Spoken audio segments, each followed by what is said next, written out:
This is from the Globe and Mail. The arrival of King Charles is a powerful and symbolic reminder of Canada's sovereignty. Because, yes, of course, having a foreign king come over here to tell us about the state of our own country, yeah, fucking top, really, really big sovereignty move, really big sovereignty.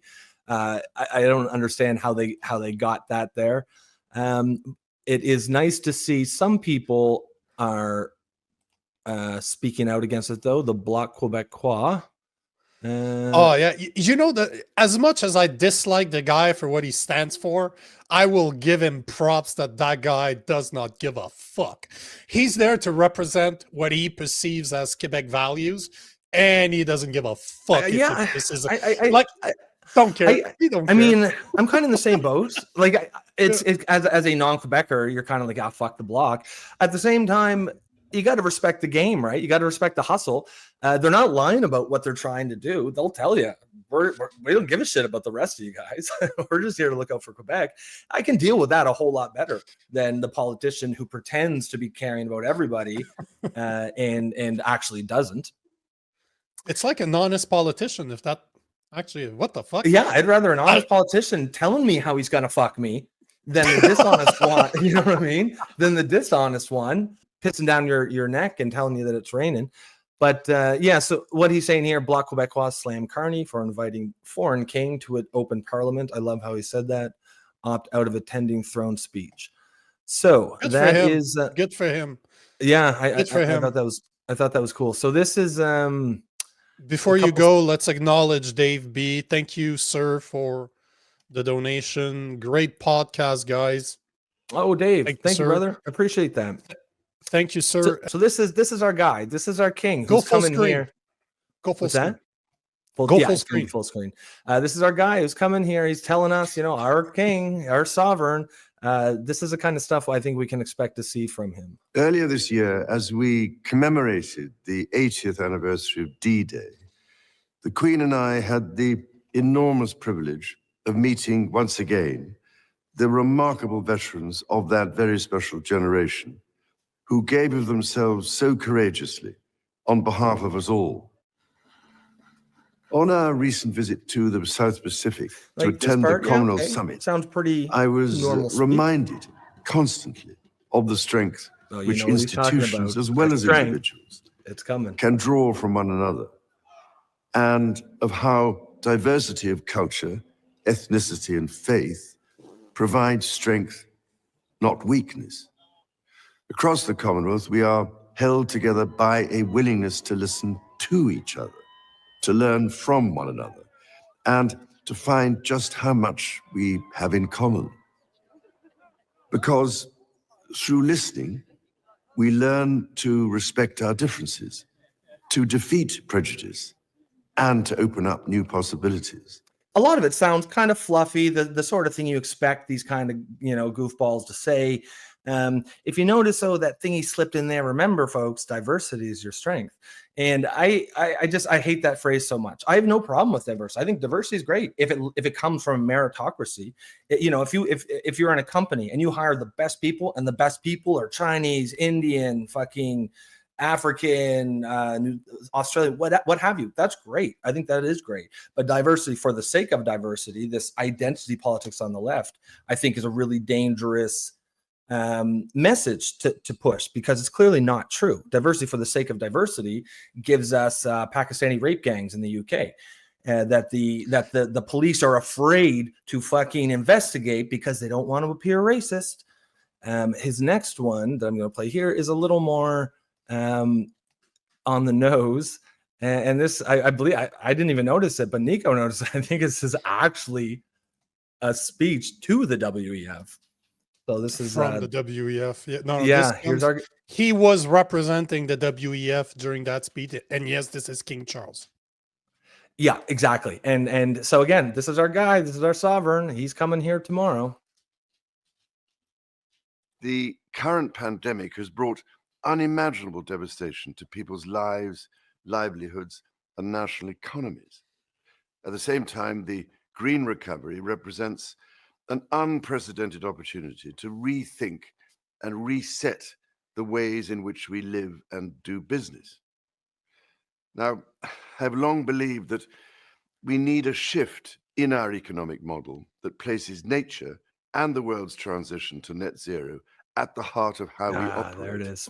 Prioritizing the pursuit of sustainable, inclusive growth in the decades to come. Having been championing climate action now for the last, I don't know, I suppose 40 years, I can tell you that this isn't a fight for the faint-hearted. However, increasingly, we are seeing more and more businesses, investors, and consumers prioritizing sustainability and thus creating a much more virtuous circle of supply and demand. By leveraging market forces and the immense resources of the private sector, there is hope that we can transform the situation. But I'm afraid we are literally at the last hour, and there is real urgency for action. We know now what we have to do to rescue the situation, rather than going on talking about it. See, WEF. Oh, yeah. It's straight from there. Right at the end. Before we open the conversation here, let's just remind people that. Oh, you got this. Oh, of course I. Yeah, nice, man. Nice. You demanded action, and now it's time for the financial sector to deliver. To reach net zero, every country, every company, every bank, every investor, every pension fund around the world will need to make some big changes. In the run-up to COP26 in Glasgow, we have an enormous opportunity to bring climate change into the heart of every financial decision. And our plan will manage the risks from climate change while helping to seize the opportunities from a newer, greener economy. The UK has been at the forefront of innovation for centuries, brimming with ingenuity and a can-do spirit. It also houses the world's largest financial system. And by bringing them together, we can deliver the net zero world that you've demanded. Oh, we demanded it, did we? The world's coming to Glasgow.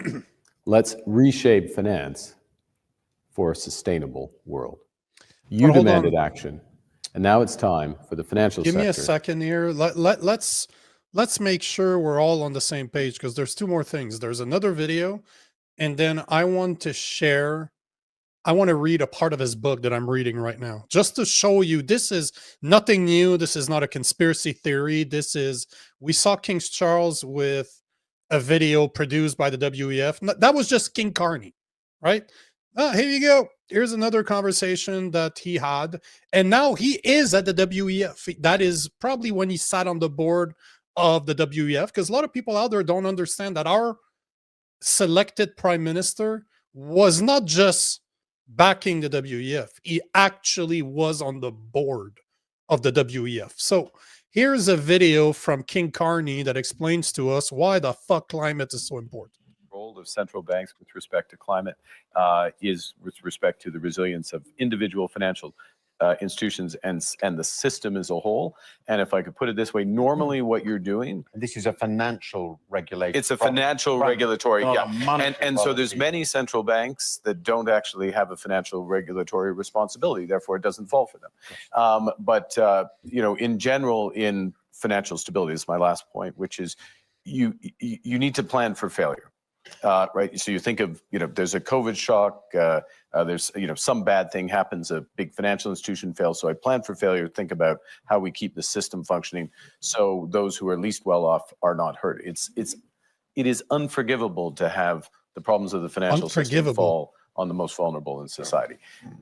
With respect to climate, one of the key things you're planning for in stress testing is success.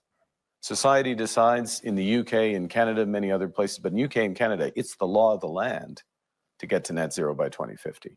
So the question that's asked is, well, what if we actually do that? What if companies change their energy mix? They get their emissions down. What's your exposure? Where are your problems on your balance sheet? Where are your assets on your balance sheet? How does that move? Have you thought it through? And that's a critical aspect that just helps to support the smoothing of that transition, whatever society actually implements. Whatever society decides to implement, keep that in your mind as I read a passage from his book. I'm currently reading Marx Carney's book Values. And here is, and funny enough, I was reading this morning. So one example of value without a market price is that of life itself. The experience of C19 has brought to the fore the practice of valuing life on both an absolute and a quality adjusted basis. This can occur when making difficult health decisions, such as triaging patient or allocated scare treatment in overwhelmed hospital. It can also be applied in decisions about safety measures and about critical decisions that balance health and economic consideration, such as when and how to end lockdowns and whether to reimpose them. So basically what he's saying, and for all the people out there that might not understand this or haven't read the book from Mark Carney, you need to read it. Everything he says completely makes sense when you start to realize that he's a Marxist. He has referenced Karl Marx as a visionary in his book. In his second chapter, first chapter, he talks about him as he was able to put things together because he was a socialist, right? He was able to put social problems at the forefront of economic decisions. So that's basically what Mark Carney is doing. And he's a Marxist. He does not care about you and I. All he wants is our economy to be based on what he thinks is important. But he fails to mention how he uses fear mongering in order to push people into believing that climate change, for example, and the C19 actually was needed, that we demanded it, and if it wasn't for the fear that they're pushing on us every day, that it would still matter. Like, he does not take that into consideration at all.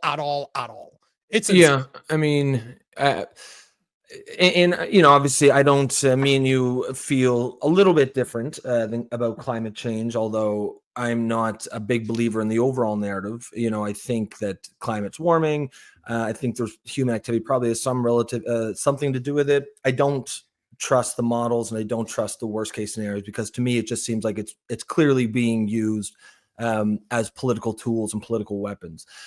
So to that end, I do not want every single economic decision to be based on climate. And yeah, you heard the exact same thing in what King Charles was saying, as what Mark Carney was saying, as what Justin Trudeau says. And you know, it's hard not to get.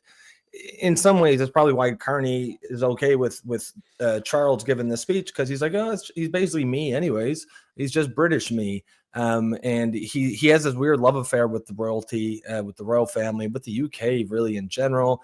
And I think that's really tone deaf. I don't think there are many people that really want closer ties to the crown. I think most Canadians want less ties because we see it as a foreign king. I don't think anyone actually sees. We know that the king and the queen is on our money. I don't think anyone actually looks at that as like, yeah, that's our king. Some people do, but the vast majority of us do not.